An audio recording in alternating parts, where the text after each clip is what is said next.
Near fortress Versinikia, 30,000 Romans stare down 6,000 Bulgarians, ready to break and trample the bones of an outnumbered rival. These men hungered for revenge. 2 years prior, Emperor Nikephoros I and over 30,000 Eastern Romans met a brutal end in the passes of the Balkans.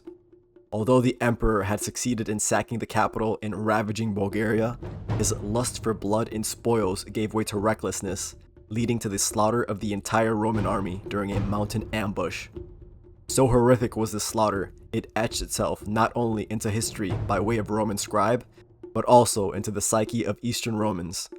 Never again would a Roman army approach the Balkan passes with supreme confidence, sometimes rebelling outright. Truly, early Bulgarians found their greatest ally in this mountain chain, allowing them to equalize the odds against an empire that dwarfed their own. The blood spilled on both sides only fueled the flame of war between bitter enemies.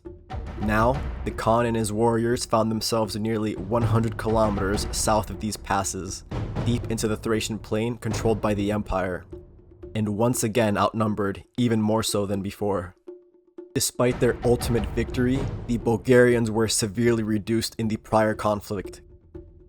As for the Romans, being imperators over tens of millions across 2 continents allowed them to absorb losses and easily raise a fresh army. It was Michael I Rangave who truly succeeded Nikephoros I despite a brief 2-month rule by the former emperor's son, Stavrakios, and it was Michael I who had the honor of commanding over this massive Eastern Roman force. By all accounts, he ruled with piety and honor, rectifying as much of the former emperor's greed by returning hundreds of pounds of gold to not only the clergy, but also the middle folk. Accompanied by the Empress Procopia, the emperor sought to restabilize the border with Bulgaria, for all of the immigrants forced to live there by Nikephoros I had abandoned the settlements, not only at Anchialis and Philippopolis, but every settlement in between, and including the river valley of the Strymon. From Theophanes. That was a sign of divine wrath, reproving the madness of Nikephoros. As a result, his achievements, on which he prided himself, quickly collapsed. The Khan of Bulgaria showed zero hesitation, quickly occupying the border region of Zagore in 812, with the frontier city of Debeltos defecting to the Bulgarians, clergy and middle folk alike. This was not the least of Nikephoros' legacy, for the engineers of Serdica and Adrianople, who he abused and neglected, rightfully defected to the Khan, bridging the gap of knowledge the early Bulgarians had in siege warfare. Where Eastern Romans could depend on the fortresses of Thrace stopping the Bulgarians before, they could no longer. The Khan declared to Michael I through a messenger, "Let us have peace, resume the tribute and the trade. Let us exchange refugees.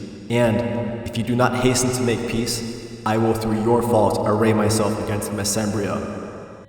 The emperor refused, and in the middle of October, Frumos arrayed himself against Mesembria with an equipment of machines and siege engines in which he had become expert through the fault of Nikephoros, the destroyer of Christians.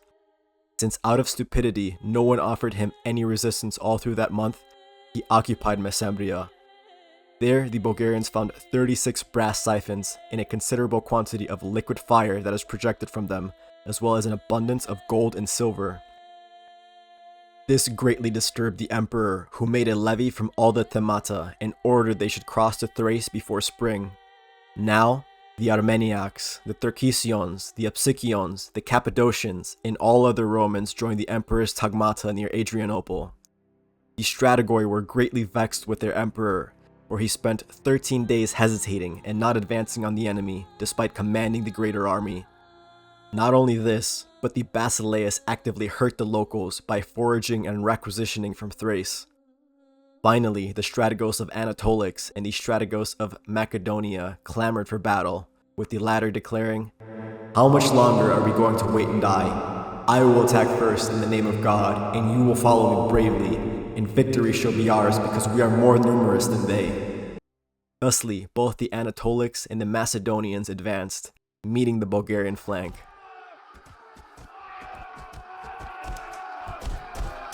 As they advanced slowly, the Bulgar Slavs gave ground, giving way to the heavier and more numerous enemy.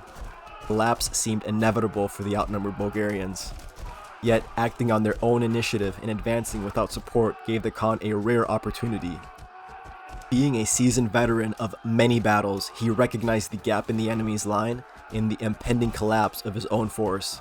Seizing the initiative, Krum ordered the Slavic infantry and Bulgar cavalry from the center into the clash, counterattacking the Anatolics and Macedonians. Suddenly, the Romans found themselves on the back foot, and the Anatolics found their courage wavering.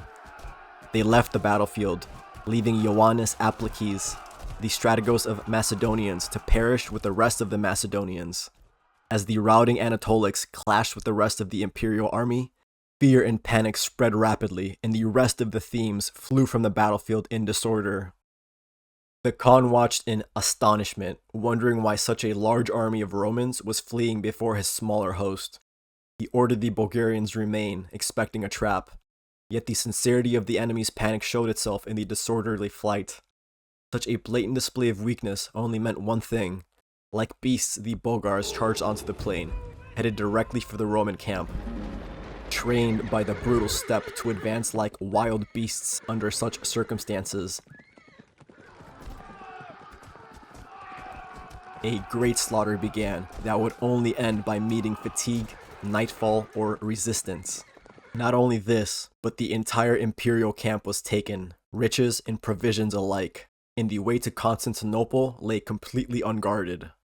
Thusly, another great Roman army perished, another emperor's reign ended, and a multitude of Christians, both men of the plow and men of the sword, met their end.